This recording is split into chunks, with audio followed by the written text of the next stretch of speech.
Hi, my name is Natalie, and this is Natalie Lawyer Chick. I'll be discussing popular topics through a legal lens. Make sure that you like, comment, and subscribe.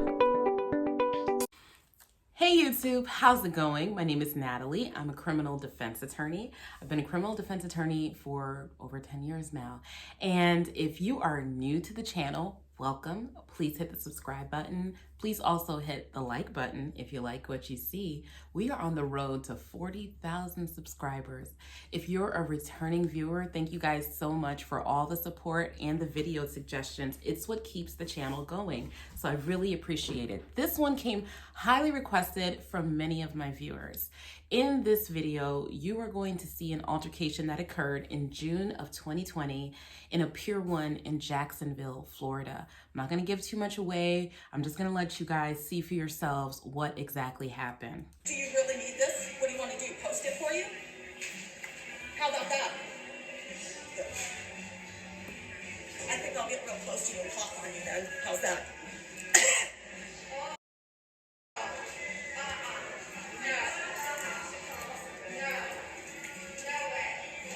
Let's go. Ooh, so not only was that disgusting in and of itself and completely disturbing, let me give you guys some background on that situation. The woman who was doing the coughing was Debra Hunter.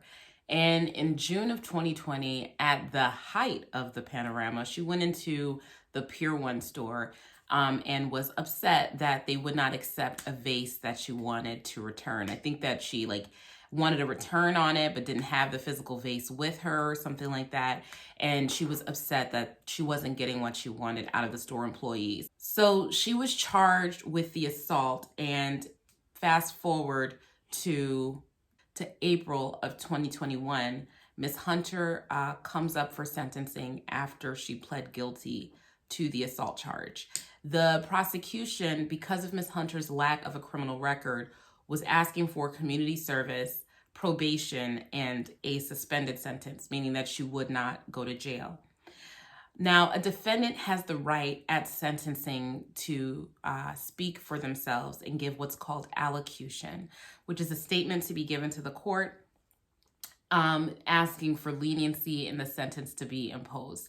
The defendant does not have to give a statement, but if they choose to give one, that can help them or hurt them depending on what they say. So I want you to hear what Ms. Hunter had to say during her allocution. Your Honor, if you've read my letter already, I'm not going to put you through having to listen to it all again. And No, feel free. This is your day. This is your day in court. This is your day in court. If you so desire, that's fine. Okay. Well, I will just kind of, I guess, skim over some of the things because my husband really touched on a lot of those. But what I did say to you in my letter was that I didn't want to write this letter. My attorney, Chris, told me that it would be a good idea. And the reason I didn't want to write it is because I don't feel right about asking for mercy or empathy or any of that. This whole thing has humbled me. I just didn't even know that it was possible to be humbled as much as I've been humbled. And the remorse that I have and the guilt that I have that has occurred from that one very poor decision is what I want to talk to you about is the way that it's affected my family and how undeserving they are. My lawyers told me that you're fair and reasonable, and I told you in my letter that I'm prepared for whatever justice you deem appropriate. But I do want to share with you how my consequences, the consequences of what I did, my mistake, and how it affected my family and mostly my children. I mean, it's affected all of us and my husband, but the kids are the innocent ones, and I just want to make you aware of what they've gone through. So she goes on to then talk about what her children went through, how basically kids don't want to hang out with them, and that her children have been shunned as a result of her actions. If you notice, one of her children was actually with her when she coughed on Miss Sprague. Her mitigation statement, her allocution, focused mostly on the effect that her actions have had on her children. She doesn't fully apologize to Miss Sprague, nor does she say anything about the effects of what her actions had on Miss Sprague, who again is a cancer patient who she coughed on. And just to make it clear, the reason that this is an assault is because it is physical contact. The air from her mouth, the spit from her mouth, made contact with Miss Sprague. And even if it didn't, which it did in this case, according to the facts, even if it didn't, it's the threat of physical contact, invading someone's physical space, putting them in reasonable fear that you're about to have physical contact with someone against their will. Again, in the middle of this disease that had taken over the country, and basically, was ravaging everyone. She does something like this. So that was basically the tenor of her allocution. Let's get to what Miss Sprague had to say. Good afternoon, Your Honor. I'm speaking with you today at the invitation of the State Attorney's Office in order to give the court some insight into the impact these events have had on my life.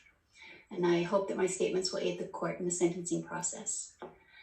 In order to fully understand the impact of the defendant's assault on me, it's important, I think, to have some background information regarding my life leading up to the assault. My husband and I are the parents of 10 children. The youngest 4 are siblings who came home. Did you say, how many kids did you say, ma'am?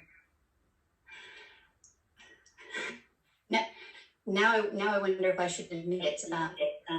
Parents of 10 children, Your Honor. Good. Oh my, what a blessing. Okay, yes, ma'am. Our youngest 4 children came home to us through adoption from our foster care system, their siblings.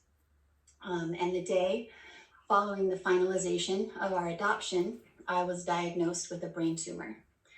And immediately I began radiation and drug therapies in an attempt to slow the tumor progression. The statement that she's given is called a victim impact statement, which the victim of a crime is entitled to give at the time of sentencing. And treat symptoms. When those interventions failed, I underwent brain surgery at Mayo Clinic to remove as much of the tumor as was safe. My treatment was ongoing at the time of the assault, and I continue to undergo treatment at Mayo to curb the growth of the remaining tumor and to treat symptoms. So on the day of the incident, when I chose to intervene after observing 15 minutes of escalating beratement and bullying of the store staff by the defendant, I chose the least possible. Did you say 15 minutes? Yes, Your Honor. You can tell where your judge is going to go on the sentence. And remember, I told you the state was only asking for time served, a suspended sentence, and probation and community service. They were not asking for jail time. But you can tell how the judge is going to go in your sentencing as defense counsel when they start engaging with the victim. Could you repeat that again? What did they do? What did they say? What? Oh, you have how many children? It's not going well for the defense when that's happening. The incident was already going on when I walked in the door. And it was a full 15 minutes that it went on before it escalated to the point where I felt like I needed to up to what was going on. Well, what did you witness?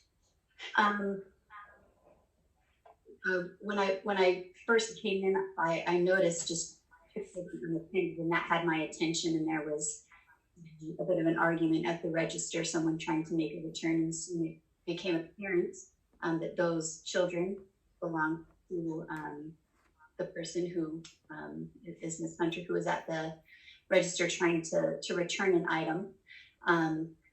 It was escalating, the frustration was escalating. She was swearing at, threatening, and the store staff was pleasant and trying to placate, but she. Okay, when you say swearing, what words? And it was escalating to the point where I didn't feel like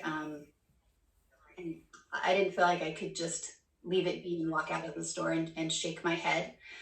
So when Miss Hunter's child needed to use the restroom and the store staff told her, we don't have one here, but if you go around the corner, we'll try to look this receipt up. And when Miss Hunter shouted that she was going to stand here screaming as loud as she pleased until all the customers left, until they make this right, and she positioned herself at the exit to the cash registers. Okay, I want to make sure I'm hearing you correct. You said she was going to scream as loud as she could until everyone in the store heard what she was saying.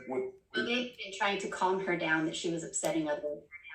And that's the type of behavior that people really, really take issue with, right? They, you know, yes, you don't like that something is happening. You don't like that you're not getting your return or your exchange or whatever the case may be. You don't have the right to block the way and yell and scream and disrupt everyone else's day just because you're having a minor inconvenience. Like, it just doesn't go that way. You're an adult and she's behaving that way in front of her children. And I think that we can credit this woman because we saw her behavior on the escalate further in her aggression. How did she convey? Do you remember the words she used to indicate that she knew she was being videoed and that she yes, I believe that the possibility was going to be shared? Yes, so the video captures, I held my phone up, she looked over to me, and that was the first time she noticed me and the first time we interacted. And she said, "What, you really need this?" Indicating she saw that she was being documented. And then she said, what do you need me to post it for you? Indicating that she understood that this could be shared. And so cognizant of those facts, she still chose to escalate. I feel like she had...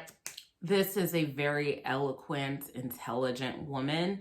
And when you are the defendant, unless you are completely actually humbled, not, you know, my kids, this really upset my kids, and apologetic to this person, you're going to be in bad shape, because this is a perfect civilian witness, complaining witness for the prosecution. Had adequate time to consider her actions. She had several seconds more to reconsider her chosen course as she crossed the store to me, and still she gave herself permission to behave in this manner. So what was the distance from that you were standing to her? The time to do that, and then to say, I think I'll get real close and cough on your face then. How's that? And then she walked over to me, got close enough in my face directly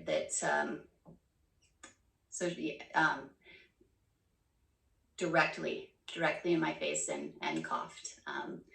And I feel like the time that she had to consider what her course of action was, when she saw that she didn't like being held accountable for her treatment of the store staff, I feel like that was not the knee-jerk reaction of an overprotective mama bear. It was an episode that was rooted in privilege and entitlement. Okay. Karen behavior. And I know that a lot of people come onto my comment section when I say this person is being a Karen. Isn't that racist? Karen has no race. Karen is an entitled woman who, because she's not getting her way, decides that she can harass, assault, and act out in public in order to get what she wants, because she just cannot stand not getting her way. There are different names for different types of male behavior. They call some guys chads, you know, they'll call a guy a jerk. They'll call a guy a this and a that. But there's a particular gender type of behavior that women act out in, a type of violence, a type of rudeness. And yes, the appropriate word for it is Karen. That's the word for it. And that's exactly what she was. She was entitled because she wasn't getting her way with the staff. Someone challenged her. And so she basically threatened that person's health by doing one of the most disgusting things you can do. To me, coughing and spitting on someone is so disgusting. And that's what she did here, just because she couldn't get her way. I mean, I can't think of it as I don't know what else you would call it but that. Oh, and assault. It's also a crime. And it was targeted to exploit and attack vulnerability with an assumption of an immunity to consequences. As the court will no doubt recall at the early point in the pandemic when this incident occurred here in our area, masking was not mandatory and it was not universal. Only those of us considered at risk were wearing masks in public. The day of the assault, I was one of very few wearing a mask. So she looked more vulnerable because she's wearing a mask. And at the time, as you will recall, in many places it was unless you're vulnerable or you work in law enforcement, so you have to interact with the public, or you are healthcare staff. Those are the only people that should wear a mask in public. No one else should wear a mask because masks were at short supply. And it wasn't exactly clear at the time. The medical community didn't understand how important masking was to preventing the spread. So again, it's just, picking on the vulnerable, acting in a way that is violent and disgusting, all because you can't get a return on a vase at Pier 1. The amount of privilege that is steeped in that is just so astounding to me. Not only to guard my own compromised immune system, but to guard against the risk of transmitting COVID to my youngest children. Their early experiences of severe neglect and abuse had left them with a diagnosis of failure to thrive when they first came home to us, and therefore a weaker immune system moving forward. It was a time of universal fear and uncertainty, and I was doing my best to protect myself and my family. So her victim impact statement is excellent. I think in comparison to the defendant's allocution, just above and beyond, blows it out of the park. You guys, again, I'll post it in the comment section down below, her victim impact statement. You can watch it in its entirety for itself, but I wanted to let you guys get a look at that. So now let's look at the sentencing itself. You previously entered a plea, you authorized your attorney to enter a plea of no contest, is that correct? A plea of no contest is essentially a guilty plea, okay? So it's basically saying I'm not admitting that I'm guilty, but I don't want to fight the charges. But in effect, it's a guilty plea. It opens you up to the same consequences. In some states, it does leave open your right to an automatic appeal. Not in all states, but in some states. And in addition, it also can give you certain protections in some states. But for the most part, it has the same function as a full guilty plea. Yes, sir. Up to 6 months. I will adjudicate you guilty, place you on 6 months probation, with the understanding you will be required to participate in the mental health evaluation and follow-up treatment if the counselor determines it is appropriate, and also parenting skills in light of what took place, your behavior in the presence of the children. So her children were present and she did that. So she has to take a parenting skills class. And it's reasonable for me to believe that wasn't the only episode the children had witnessed. Also, or been exposed. Also, anger management, and it'll be $500 fine plus surcharge. How many days credits does she have? 1 day, Your Honor. That's how much she did 1 day in jail before she was released, pre-trial. It'll be also 30 days Duval County Jail with credit for 1 day. So, Mr. Carson, the question is, when she doesn't have to report the day, I give her an opportunity to get affairs in order. So how much time you need, Mr. Carson? If I may have a moment, Your Honor. So my thoughts are this.